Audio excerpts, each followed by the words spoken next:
हम अभी यहाँ पर पहुँचे कॉन्वेंट स्कूल को जाने वाली जो सड़क है, इस सड़क की हम आपको आज सच्चाई दिखाएंगे। क्या इस सड़क में देखो बहुत पहले से बहुत टाइम से इस पर गड्ढे हो रखे हैं और इनकी सूट देने वाला यहाँ पर कोई नहीं है। यहाँ पर आप गड्ढे देखेंगे, गड्ढे दिखाइए कितने बड़े बड़े गड्ढे यहाँ पर हो रखे हैं। एक ही जगह पे नहीं, कई जगहों पर यहाँ पर जो है इस रोड पर गड्ढे हैं। शुरू से ही अगर हम यहाँ से चलना शुरू करेंगे तो यहाँ पर जो है पता नहीं लगता है क्या गड्ढों पे रोड है या रोड पे गड्ढे हैं। यहाँ पर पुलिस उपाधीक्षक आवास भी है, यहाँ पर माननीय विधायक जी का आवास भी है और गवर्नमेंट, सबसे बड़ी बात ये है कि ये गवर्नमेंट स्कूल को जाने वाली रोड है जो बहुत सेंसिटिव रोड इसको हम कह सकते हैं। वैसे तो नगर पालिका क्षेत्र के अंतर्गत अगर जितने भी आंतरिक रोड हैं सबकी हालत ख़राब है, परंतु इस रोड को हम इसलिए यहाँ पर तवज्जो दे रहे हैं क्योंकि स्कूल को जाने वाली रोड है और सारे अधिकारी, ज़्यादातर अधिकारी इसी रास्ते पर, इसी उनके आवास भी इसी रास्ते पर हैं।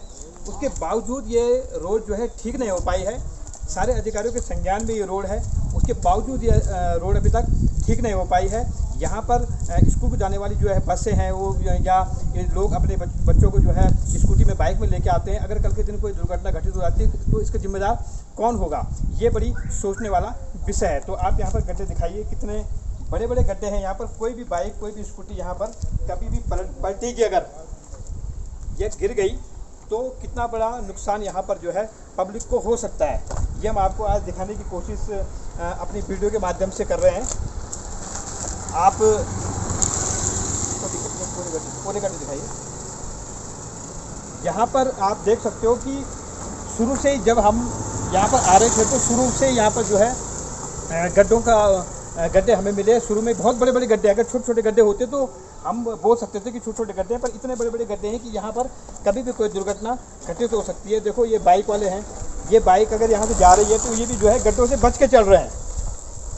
बाइक अगर जा रहे हैं तो वो भी गड्ढों से जो है बच के चल रही है। अगर गाड़ियाँ भी यहाँ से जाती हैं तो वो भी गाड़ियाँ भी यहाँ से जो है गड्ढों से बच के जाती है। कल के दिन कोई बड़ी दुर्घटना हो जाती है तो इसका जिम्मेदार कौन होगा, ये प्रशासन को सोचना होगा।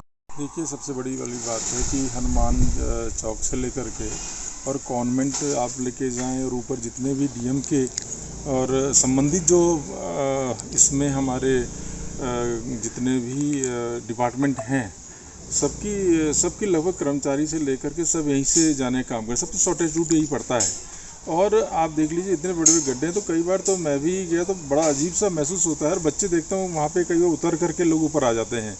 तो आपको ये जो रोड बिल्कुल, इसको देखिए, यहाँ पे इतने बड़े बड़े गड्ढे कह नहीं सकते हैं, तो इसको भरना भी ज़रूरी है क्योंकि छोटे बच्चे हैं, हमारे आने वाला भविष्य है। तो इसमें हमारा जो शासन प्रशासन या नगर पालिका जो भी इस कार्य के लिए अपेक्षित है उसको तत्काल प्रभाव से कर देना चाहिए। और बरसात में तो देखिए यहाँ पे पानी भर जाता है गड्ढों में, जो गाड़ियाँ चलती हैं ऐसे छींटे पड़ते हैं तो पता नहीं चलता कि ये हो क्या रहा है। तो इसमें मेरी भी शासन और प्रशासन से जो, और हमारे नगर पालिका के चेयरमैन हैं या जो नगर पालिका परिषद है, उससे मेरा हाथ जोड़ के अनुरोध है कि ये इस सड़क को बिल्कुल गड्ढे मुक्त किया जाए। ये मेरे ख्याल से माननीय मुख्यमंत्री जी का भी एक जो मिशन है, माननीय प्रधानमंत्री जी का भी मिशन है। पूरे देश में सड़कों का बहुत अच्छा जाल है, बहुत अच्छा है। हम कहते हैं कि 2 मिनट से हम देहरादून से आने में केवल मिनट 2 घंटा लगता है और यहाँ से वहाँ जाने में बहुत समय गुजर जाता है। तो एक्चुअली मैं ये बताना चाहूँगा कि इसमें टोटल जो हमारे पास जो पीडब्ल्यूडी के जुरिडिक्शन में है 9 किलोमीटर की रोडें हैं, जिसमें हमने इसमें पूरा 9 किलोमीटर में मई में ही पैच कंप्लीट करा दिए थे। बाकी जो 18 किलोमीटर का प्रभाग है वो नगर पालिका के अंतर्गत है, तो वो कार्रवाई उन्हीं के स्तर से की जानी है। सर जी, जैसा कि बैठक में भी एक बात हुई थी कि मैडम ने बोला था कि पीडब्ल्यूडी कुछ गड्ढे भरे, तो इसमें क्या आपने जो है अभी तक क्या कार्रवाई? मैडम ने ये बोला था कि इसमें कुछ कार्रवाई करिएगा आप लोग, तो बट ये हुआ था कि जो नगर पालिका अध्यक्ष हैं वो ये बोल रहे हैं कि इन्हें हैंड ओवर करने के लिए। एक्चुअली हमारे पास तो अपना ही पूरा इसका DTOI पूरा डिटेल रहता है रोडों का। इस तरह से मुझे कोई उच्च अधिकारी से भी कोई निर्देश इस तरह से प्राप्त नहीं हुए हैं कि रोड को हैंड ओवर कर लिया जाए। दूसरी बात, इसका कोई जो इस तरह से हमारे पास फंड भी कोई एक्सटर्नली हमारे पास नहीं है। यदि कुछ फंड होगा तो ऑब्वियसली मैं इसको मेंटेन कराने की कोशिश करूँगा।